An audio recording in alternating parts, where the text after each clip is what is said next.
ఏది అయినా ట్రై చెయ్యి ఆచి చికెన్ మసాలా. ఆచి చికెన్ మసాలా. గడిచిన వారం రోజుల నుంచి వరుసగా తగ్గుతున్న బంగారం, వెండి రేట్లు కొనుగోలుదారులకు భారీ ఊరటనిస్తున్నాయి. నిన్నటి వరకు కొద్దిగా తగ్గిన గోల్డ్ అండ్ సిల్వర్ వారాంతంలో భారీగా తగ్గాయి. ఇవాళ బంగారం రేట్లు భారీగా దిగివచ్చాయి. ఇవాళ 24 క్యారెట్ల 10 గ్రాముల బంగారం ధర దాదాపుగా 4,000 తగ్గింది. ఇక వెండి విషయానికి వస్తే కేజీ బంగారం 15,000కు పైగా తగ్గింది.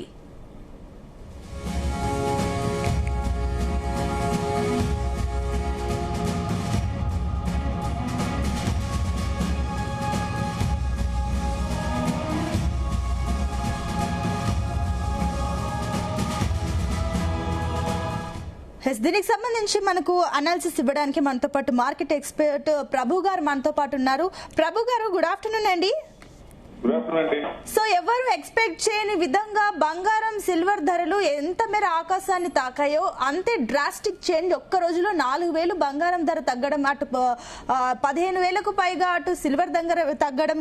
అసలు ఏంటి కారణాలు అనుకోవచ్చు? ఎందుకు ఇంత భారీగా తగ్గాయి? అంటే ఇప్పుడు మనం గోల్డ్ కొనొద్దు, మన ప్రైమ్ మినిస్టర్ గారు చెప్పినప్పుడు, పెద్ద ఆయన చెప్పినప్పుడు ఒక ఇది ఎక్కువ కొందాం అనుకున్న వాళ్ళు కొంచెం తగ్గిస్తారు. ప్లస్ ఇంపోర్ట్ ట్యాక్స్ 6% ఉన్నది 15% చేశాం కదా, దాని ఎఫెక్ట్ ఉంటది కదా చాలా మందికి. ఇప్పుడు ఇన్వెస్ట్మెంట్ చేద్దాం అనుకున్న వాళ్ళు కొంచెం ఆగుదాంలే, ఇంకా మళ్ళీ ఏదైనా ఉంటుందన్న ఉద్దేశం ఉంటుంది. సో ఎప్పుడైతే ట్యాక్స్ పెంచారో ఆటోమేటిక్ గా కొంచెం తగ్గే ఛాన్స్ ఉన్నప్పుడు కొంచెం తగ్గుద్ది అనుకున్నాం. అట్లానే తగ్గుతోంది. మేబీ విపరీతంగా బాగా తగ్గిపోద్ది. ఇప్పుడు 140 to 150 రేంజ్ లో ఉండొచ్చు. మహా అయితే తగ్గితే అంతవరకే రావచ్చు. అది కూడా కష్టమే. 150, 140 ఆ రేంజ్ లోనే, అంతకు మించి తగ్గకపోవచ్చు అనేది ఎక్స్పెక్టేషన్. ఎందుకంటే సెంట్రల్ బ్యాంక్స్ అన్ని ఎక్కువ చేస్తున్నాయి, ఇంకా వాళ్ళు ఎక్కువ చేయకుండా లేరు. ఎందుకంటే పడినప్పుడల్లా గోల్డ్ అనేది ఎక్కువ చేస్తున్నారు కాబట్టి అది టెన్షన్, అది పెరగకుండా ఉండే ఛాన్స్ లేదు. అంటే షార్ట్ టర్మ్ కొంచెం రీటెస్ట్ అవుతుంది, రీట్రేస్మెంట్ అవుతుంది. లాంగ్ టర్మ్ ఇంకా బులిష్ ఉంది. ఎందుకు అంటే దాని టెక్నికల్ గా చూసినా ఒక రకంగా 2 పాయింట్స్ ఉన్నాయి దాంట్లో. 1 పాయింట్ ఏంటి, మీకు డాలర్ టర్మ్స్ నుంచి ఎక్కువ పర్సంటేజ్ ఫారెక్స్ రిజర్వ్స్ లో ఉన్న డాలర్స్ ఉన్నప్పుడు ఆ డాలర్స్ నుంచి గోల్డ్ పర్సంటేజ్ మారే పర్సంటేజ్ 10% మారింది ఈ మధ్య కాలంలో. అది కనుక ఇంకో 10% మారితే ఫస్ట్ ఏంటి, డిసెంబర్ కల్లా 2 లక్షలు దాటే ఛాన్స్ ఉంటుంది. అంటే లాంగ్ వ్యూ కొంచెం పాజిటివ్ ఉంది వాళ్ళు కనుక మారితే. అంటే షార్ట్ టర్మ్ ఏంటంటే ట్యాక్స్లు పెంచాము, ఇంపోర్ట్ ట్యాక్స్ పెంచాము. సో సీజనల్ ఇప్పుడు మళ్ళీ పెళ్లిళ్ళ సీజన్ కన్నట్టు ప్రైమ్ మినిస్టర్ గారు కూడా వద్దన్నారు. సో ఇప్పుడులే కొంచెం ఫారెక్స్ రిజర్వ్స్ తగ్గుతున్నాయనే ఉద్దేశంతో, ఇది డాలర్స్ తగ్గుతున్న ఉద్దేశంతో, సో ఆ ఎఫెక్ట్ కొంచెం ఉంటుంది కాబట్టి కొంచెం రీట్రేస్మెంట్ అయ్యే ఛాన్స్ ఉంది. టెక్నికల్ గా సెకండ్ పాయింట్ చూసినా 20 days ఈఎంఏ 40 days ఈఎంఏ అన్నప్పుడు 40 days ఈఎంఏ డౌన్ టచ్ అయింది. సో ఇక్కడ పరిస్థితి ఏంటంటే ఇక్కడ ఇంకా కింద డౌన్ అవుతుందా, కొంచెం మళ్ళీ ఏమైనా యూటర్న్ తీసుకుంటుందా అనేది ఇంపార్టెంట్. ఇక్కడ నుంచి కొంచెం ట్రెండ్ అంటే కొంచెం డౌన్ ట్రెండ్ ఉండొచ్చు అనేది ఎక్స్పెక్టేషన్. అది టెక్నికల్ గా చూసినా. సో ఇంకా అంటే మామూలు పారామీటర్స్ గా చూసినా వద్దన్నారు, ప్లస్ ట్యాక్స్ పెంచారు కాబట్టి ఇంకొంచెం డౌన్ అయ్యే ఛాన్స్ ఉండదు. ఇప్పుడు ఒక 4,000, 5,000, 150 వరకు ఛాన్స్ ఉందని అనుకుంటున్నా. అంతవరకు రావచ్చు.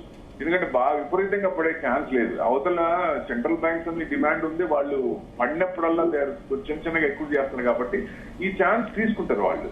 సో మెయిన్ అది. ఎందుకంటే ఐఎన్ఆర్ ఎప్పుడు వీక్ అవుతుందో, డాలర్ స్ట్రెంత్ అవుతుందో ఆటోమేటిక్ గా కొంచెం తగ్గే ఛాన్స్లే ఉంటాయి.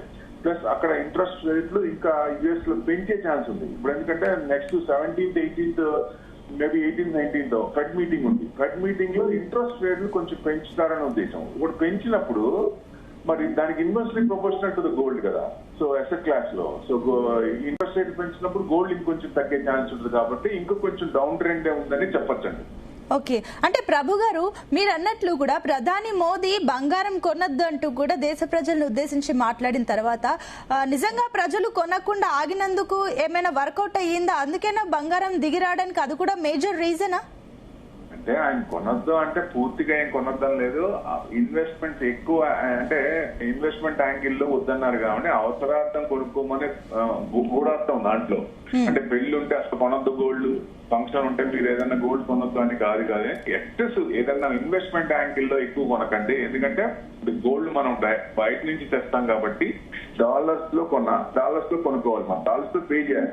మనకి ఫారెస్ట్ రిజర్వ్స్ తగ్గుతున్నప్పుడు క్రూడ్ ఈ మధ్య కాలంలో క్రూడ్ మనకి పెరిగింది కాదు 110 దాకా వచ్చి ఇప్పుడు 93 ఉంది. ఈ మధ్య కాలంలో పెరిగింది కాబట్టి డాలర్ రిజర్వ్స్ మనం ఎక్కువ పెట్టుకున్నాం కాబట్టి డాలర్ తగ్గిపోతున్న ఆ భయంతో మళ్ళీ రేపొద్దున డాలర్స్ మళ్ళీ క్రూడ్ 110 అయింది అనుకోండి 100 దాటి మళ్ళీ 105 అయింది అనుకోండి ఎక్కువ పెట్టుకోవాలి. అప్పుడు డాలర్స్ మనకి కరిగిపోతుంటాయి ఫారెస్ట్ రిజర్వ్స్. ఇప్పుడు దాదాపు 700 695 700 ఉండేది మీకు 670 660 దాకా వచ్చినాయి. అక్కడ దాకా కరిగిపోయింది. సో ఎక్కువ పెట్టి కొన్నాం మనం ఏది క్రూడ్. సో అది ఇంకా మనకి స్ట్రైట్ ఆఫ్ హార్మోన్స్ ఓపెన్ అవ్వలేదు కాబట్టి ఇక క్రూడ్ మళ్ళీ ఏదైనా ఇష్యూ వచ్చినప్పుడు పెరిగితే మనం ఎక్కువ పెట్టుకొని పోతుంది కాబట్టి ముందు జాగ్రత్తగా గోల్డ్ కొంచెం తగ్గించండి అనే ఉద్దేశంతో చెప్పింది ఉద్దేశం. అది మంచి ఉద్దేశం, ఆయన చెప్పింది మంచి ఉద్దేశమే. సో ఇన్వెస్ట్మెంట్ యాంగిల్ లో చూడద్దు, మామూలుగా అవసరార్థం కొనుక్కోవచ్చు కానీ ఎక్కువ ఇన్వెస్ట్మెంట్ అనుకోనన్నారు. దాని అనుగుణంగా కొంచెం తగ్గింది. ఎట్టి పరిస్థితుల్లో ఏంటంటే గోల్డ్ తగ్గుతున్నప్పుడు ట్యాక్స్ పెంచినప్పుడు కొంచెం ఎఫెక్ట్ పడుతుంది కాబట్టి కొంచెం రిట్రాస్మెంట్ కొంచెం ఉంటది, డౌన్ సైడ్ ఉంటది, ఇంకొంచెం తగ్గే ఛాన్స్ ఉంటుందనే ఉద్దేశం ఉంది. ఓకే, అంటే ప్రభు గారు యాజ్ పర్ యువర్ నాలెడ్జ్ ఇప్పుడు అప్కమింగ్ 3 to 6 months లో ఈ గోల్డ్ అండ్ సిల్వర్ ట్రెండ్ ఏ రకంగా ఉండే ఛాన్సెస్ ఉన్నాయి? ఇంకా డౌన్ ఫాల్ అయ్యే ఛాన్సెస్ ఉన్నాయా? లేదంటే ఈ టైంలో అంటే ఏ రకంగా ప్రాఫిట్ బుకింగ్స్ ఏమైనా చేసుకోవచ్చా? అంటే ఇప్పుడు ప్రాఫిట్ బుకింగ్ ఇన్వెస్ట్మెంట్ యాంగిల్ లో ఉన్న వాళ్ళు గోల్డ్ కొంచెం, ఎందుకంటే 165 దాకా వచ్చింది ప్రాఫిట్ బుకింగ్. అంటే ఆ లెవెల్ లో చూసుకుంటే దాదాపు ఇప్పుడు ఈ లెవెల్ 155 10,000 తగ్గింది. సో ఇంకా మహా అయితే మ్యాక్స్ టు మ్యాక్స్ 5-10,000 అంతకు మించి తగ్గకపోవచ్చు అనేది. ఎందుకంటే మనం వాళ్ళు చూసే మెటల్ ఏంటి, ఇప్పుడు symbolic of health and security కదా ఎవరైనా చూసేది. అందుకే గోల్డ్ దాంట్లో పెడతారు. కానీ బియాండ్ దట్ జ్యువెలరీ ఇన్వెస్ట్మెంట్ రకాలు చూస్తారు. కానీ ఎక్సెసివ్ ఇన్వెస్ట్మెంట్ ఈక్విటీలో మన క్యాప్ మొత్తం దాంట్లో డంప్ చేయరు కాబట్టి కొంత పర్సెంటేజ్ పెట్టుకుంటారు ఎంత అవసరం. ఎందుకంటే ఎక్కువ కొన్నారు మన గోల్డ్, ఈక్విటీస్ అంటే డిమాట్ లో ఉంటాయి, సర్టిఫికేట్లు ఉంటాయి మాన్యువల్ గా. అది గోల్డ్ కొంటే ఇంట్లో గోల్డ్ పెట్టాలి లేదా క్లాకర్ లో పెట్టాలి, అది సేఫ్టీ కాదు కదా. So it's debt invest. కాకపోతే ఎక్కువ మంది మ్యాక్స్ కూడా ఎక్కువ మంది చేయరు, ఎక్కువ పర్సెంటేజ్ మొత్తం పెట్టరు కాబట్టి కొంత పర్సెంటేజ్ చేస్తారు. ఇప్పుడు ఇంట్రెస్ట్ రేట్లు నిన్న వాళ్ళు చెప్పింది ఏంటంటే ఇక ముందు కూడా ఏదైనా ఇంట్రెస్ట్ రేట్లు ఇక్కడ కూడా మనకు కూడా ఆర్బీఐ కూడా కొంచెం 25 basis points 50 basis points ఈ సంవత్సరం 50, నెక్స్ట్ ఇయర్ 50 కూడా పెంచొచ్చు అని చెప్తున్నారు. సో ఏది ఇన్ఫ్లేషన్ కనుక ఇంకా పెరిగితే క్రూడ్ ఇంకా పెరిగినప్పుడు ఇన్ఫ్లేషన్ పెరుగుతుంది. ఆ ఎఫెక్ట్ ఆ భయం ఉంది కాబట్టి ఇంకో కొంచెం క్రూడ్ పెరిగితే అప్పుడు ఇంట్రెస్ట్ రేట్లు పెరిగితే కొంచెం తగ్గే ఛాన్స్లే ప్రస్తుతానికైతే కనపడుతున్నాయి. నెక్స్ట్ వీక్ ఆ 5 వీక్ అంటే 18th 19th ఫెడ్ మీటింగ్ ఉంది కాబట్టి వాళ్ళని పెంచుతారని ఉద్దేశం. పెంచినప్పుడు కొంచెం తగ్గే ఛాన్స్ ఉంది కాబట్టి షార్ట్ టర్మ్ లో ఒక మీరు అన్నట్టు 3 to 6 months ఉంటే కొంచెం డౌన్ ట్రెండ్ ఉంది. ఇది ఒక వన్ సైడ్ కాయిన్. ఇంకో సైడ్ కాయిన్ ఏంటి, వాళ్ళు కన్వర్షన్ లో కనుక ఇంకొక 10% డౌన్ ఫాల్ అయింది కదా, ఇంకొక 10% మారిస్తే అప్పుడు కొంచెం పెరిగే ఛాన్స్ ఉంటాయి. అది చూసుకోవాలి కన్వర్షన్ లో జరుగుతుందా లేదా. ఎందుకంటే వాళ్ళు పడుతుందని ఆగారు. కన్వర్షన్ డాలర్స్ నుంచి గోల్డ్ కన్వర్షన్ కొంచెం స్లో అయింది. సో అది ఇంకా కొంచెం పడింది అనుకోండి, ఇంకో 10,000 పడితే వాళ్ళు స్టార్ట్ చేస్తారు మళ్ళీ గోల్డ్ కొనుక్కోవడం మంచి రేట్ లో ఉన్నాయని ఉద్దేశం. అప్పుడు కొంచెం పెరిగే ఛాన్స్. అంటే ఈ 6 months లో వాలటాలిటీ ఉండొచ్చు, ఎక్కువ మూమెంట్స్ బాగా పడిపోయి బాగా పెరిగిపోయి అంత ఉండకపోవచ్చు అని ఉద్దేశం. ఓకే, అంటే ప్రస్తుతం ఇప్పుడు ఈటీఎఫ్లు కానీ డిజిటల్ గోల్డ్ కానీ ఫిజికల్ గోల్డ్ కానీ ఈ మూడిట్లో ఏది బెస్ట్ చాయిస్ అంటారు? Always digital is important. ఎందుకంటే మీకు ఈటీఎఫ్ గోల్డ్ అంటే మనం ఈటీఎఫ్ మినిమం ఇంత పెడతాం, దాని ప్రకారం ఇన్వెస్ట్మెంట్ చేస్తాం. అదే డిజిటల్ గోల్డ్ అనుకోండి, even if you have 100 rupees also you can invest in that. అందుకనే ఎక్కువ మంది ఇన్వెస్ట్మెంట్ చేస్తున్నారు డిజిటల్ గోల్డ్ లో. సో అది కూడా కొంచెం ఆన్లైన్ లో వస్తుంది కాబట్టి మనం పానకాల స్వామి లేకపోతూనే ఉంటాం. బట్ బయటకు వచ్చేటప్పుడు కష్టం. కొన్ని యాప్లు ఉన్నాయి, ఆ యాప్లు చూసి మోసపోవద్దంట నేను. మనకు తెలిసిన యాప్, మన మంచి కంపెనీ, అట్లాంటి వాటిలో డిజిటల్ మనకి వాళ్ళకి ఏమైనా అయితే వాళ్ళని అడిగేటట్టు ఉండాలి కదా. ఎక్కడో ఉంటారు వాళ్ళు. అలాంటి వాటిలో ఇన్వెస్ట్మెంట్ చేసినప్పుడు చాలా కష్టం ఉంది డిజిటల్ లో. కానీ డిజిటల్ కి ప్రొవిజన్ ఉంది. 50 రూపాయలు అంటే 50 రూపాయలు, 100 రూపాయలు అంటే 100 రూపాయల్లో గోల్డ్ ఇన్వెస్ట్మెంట్ చేయొచ్చు. అది ఈటీఎఫ్ లో ఉంటే మినిమం 1,000 అట్లా పెట్టుకోవాలి. సో కొన్ని ఫండ్స్ 500 ఉన్నాయి, అలా పెట్టుకోవాలి. అంతకు మించి ఇది చేయం. ప్లస్ మనకి ఈటీఎఫ్ లో ఎక్స్పెన్స్ రేషియో కొంచెం తక్కువ ఉంటుంది, ఇక్కడ కొంచెం అది ఉంటుంది కాబట్టి కొంచెం ఎక్కువ మంది అట్రాక్ట్ అవుతుంటారు. అంటే గవర్నమెంట్ కూడా తీసుకొస్తుంది ఎలక్ట్రానిక్ గోల్డ్ రిజర్వ్. అంటే మనకి గోల్డ్ డెట్ ఇన్వెస్ట్మెంట్ ఇప్పటిదాకా. సో ఫ్యూచర్ లో ఏంటంటే గోల్డ్ మీద కూడా ఇంట్రెస్ట్ రేట్ వర్కౌట్ అయ్యే ఛాన్స్ చేస్తుంది. ఎందుకంటే సంపాదించిన డబ్బులు ఏం చేస్తాం, మన బ్యాంక్ లో పెట్టుకున్నప్పుడు దాని మీద ఇంట్రెస్ట్ వస్తుంది. ఫిక్స్డ్ డిపాజిట్ చేసిన అట్లానే గోల్డ్ కూడా ఫ్యూచర్ లో గోల్డ్ ఎలక్ట్రానిక్ గోల్డ్ రిజర్వ్ చేసినప్పుడు మన ఎవరైనా సరే డిమెటీరియలైజ్ చేసుకొని గవర్నమెంట్ ఇచ్చినప్పుడు ఆ గవర్నమెంట్ ఇన్వెస్ట్మెంట్ చేసి దాని మీద కొంచెం ఇంట్రెస్ట్ వచ్చే వర్కౌట్ చేసినప్పుడు gold also it will not be debt investment in future, దాని మీద కూడా రిటర్న్స్ వచ్చే అవకాశాలు కనబడుతున్నాయి. అది ముందు ముందు మనకు తెలుస్తుందండి. ఓకే, అండ్ ఇంకొకటి, ఈ టైంలో పెట్టుబడి పెట్టొచ్చు అంటారా? వాళ్ళకి మీరు ఇచ్చే సూచన ఏంటి? మనం గోల్డ్ అనేది 100% ఎప్పుడైనా పెట్టచ్చు. It's symbol of wealth and security అనుకున్నాం కదా, అవసరాలతో ప్రాబ్లం వచ్చినప్పుడు ఉపయోగపడుతుంది కాబట్టి it's ready cash, nothing but. అర్ధరాత్రి వెళ్ళినా మనకి దానికి టర్న్ అయ్యే ఛాన్స్ ఉన్నాయి. గోల్డ్ పెట్టుకొని మళ్ళీ మనకు డబ్బులు ఇచ్చే ఛాన్స్ ఉంది. అదే మీకు ఈటీఎఫ్ పెట్టుకుంటే ఆన్లైన్ చేయాలి అండ్ మళ్ళీ నెక్స్ట్ డే వస్తుంది. అదే గోల్డ్ ఇంట్లో ఏమవుతుంది, ఇమీడియట్ క్యాష్ కదా, సో ఎవరికైనా ఆ ఫీలింగ్ ఉంటుంది.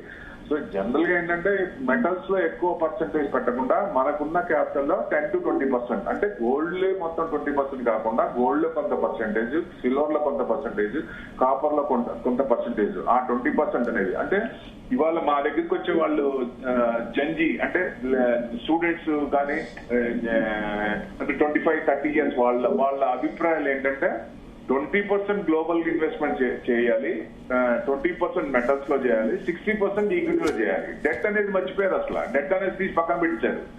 సో ఈ రెండింటిలో డైవర్సిఫికేషన్ చేసుకుంటే మన మార్కెట్ పడినా యూఎస్ మార్కెట్ పెరిగినప్పుడు మనకు బ్యాలెన్స్ అవుతుందనే ఉద్దేశంతో ఈ ప్లాన్ చేసుకుంటారు అందరూ. సో గోల్డ్ లోనే ఈ మెటల్స్ లో 20% ఉన్నప్పుడు గోల్డ్ లో వాళ్ళ ఇష్ట ప్రకారంగా 20% లో 10% పెట్టచ్చు, 5% పెట్టచ్చు. అట్లా పెట్టుకొని ఇన్వెస్ట్మెంట్ చేస్తే మంచిదనే ఉద్దేశం, దృక్పథం మారింది, డైరెక్షన్ మారింది.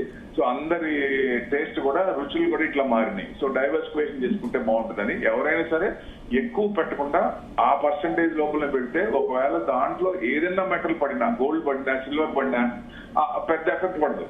అదే మీరు మొత్తం పెట్టుకుంటే మన దగ్గర 10 లక్షలు ఉంటే 5 లక్షలు 6 లక్షలు పెట్టారనుకోండి, సిల్వర్ 4 లక్షలు 10,000 నుంచి దాదాపు 2 లక్షలు పడిపోయింది కదా, మరి అప్పుడు పరిస్థితి ఏంటి? మళ్ళీ అది రావాలంటే ఎంత టైం పడుతుంది? సో అందుకనే డైవర్సిఫికేషన్ ఆల్వేస్ ఇంపార్టెంట్ అంటా నేను.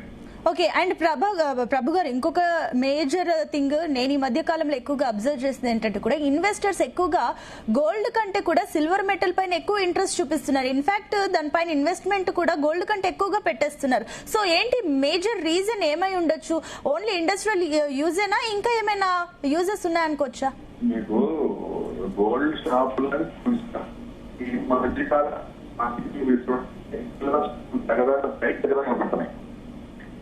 సో అంటే గోల్డ్ ఇంత పెరిగింది కాబట్టి గోల్డ్ రూపంలో అట్లానే సిల్వర్ ఆర్నమెంట్స్ వస్తున్నాయి కాబట్టి సిల్వర్ ఆర్నమెంట్స్ కూడా వాడే ఛాన్సులు కనపడుతున్నాయి. ఎక్కువ మూమెంట్ ఎవరికన్నా గిఫ్ట్ ఇవ్వాలంటే ఇదివరకు ఏం చేసేవాళ్ళు, చిన్న చిన్న గోల్డ్ గిఫ్ట్ ఇచ్చేవాళ్ళు. ఇప్పుడు వచ్చే పరిస్థితి ఉందా? ఇవ్వరు కదా. దానికి ఏం చేస్తున్నారు, ఆల్టర్నేట్ గా ఈ సిల్వర్ మీద ఇచ్చేసారు. అట్లా ఇండస్ట్రియల్ యూసేజ్ తో పాటు డొమెస్టిక్ యూసేజ్ కూడా పెరిగింది కాబట్టి ఇండస్ట్రియల్ యూసేజ్ అనేది విపరీతంగా ఉంది. ఇప్పుడున్న కంపెనీస్ కే ఇప్పుడు ప్రొడక్షన్ తక్కువ ఉంది, ఫ్యూచర్ లో వచ్చే కంపెనీస్ కూడా ఎంత కావాలి. సో అందుకనే సిల్వర్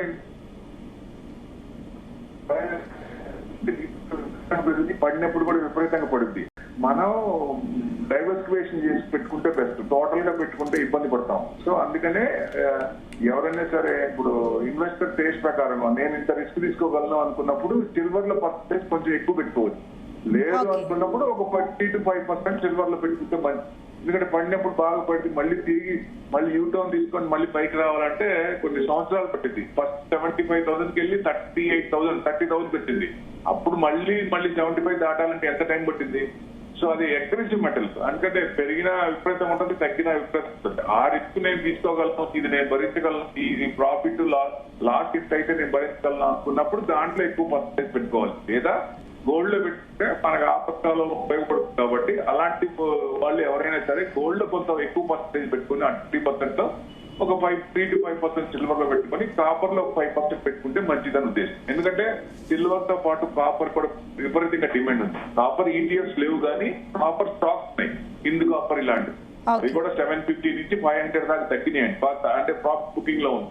సో ఇప్పుడు మనం ఎవరైనా సరే హిందూ కాపర్ అట్లాంటి వాటిలో పెట్టుకున్నా లాంగ్ టర్మ్ బ్రాడర్ వ్యూ పెట్టుకుంటే కాపర్ కూడా డిమాండ్ ఉంది. ఎందుకంటే ఇప్పుడు కాపర్ అల్యూమినియం కలిపి వైర్లు వచ్చాయి, ఇదివరకు అది రస్ట్ పడుతుందని చెప్పి అల్యూమినియం తీసేసి only copper wires, pure copper wires, data centres కానీ వాటికి వారి ఈ కాపర్ యూసేజ్ కూడా పెరిగింది. దాని అనుకో దాని డిమాండ్ కూడా పెరిగింది. వచ్చే కంపెనీలు, కొత్త కంపెనీలు కాపర్ డిమాండ్ కూడా పెరుగుతుంది కాబట్టి సో డెఫినెట్ గా అట్లా డైవర్సిఫై చేసుకుంటే మంచిదని ఉద్దేశం. ఓకే అండి, థ్యాంక్ యూ అండి ప్రభు గారు. Thank you very much.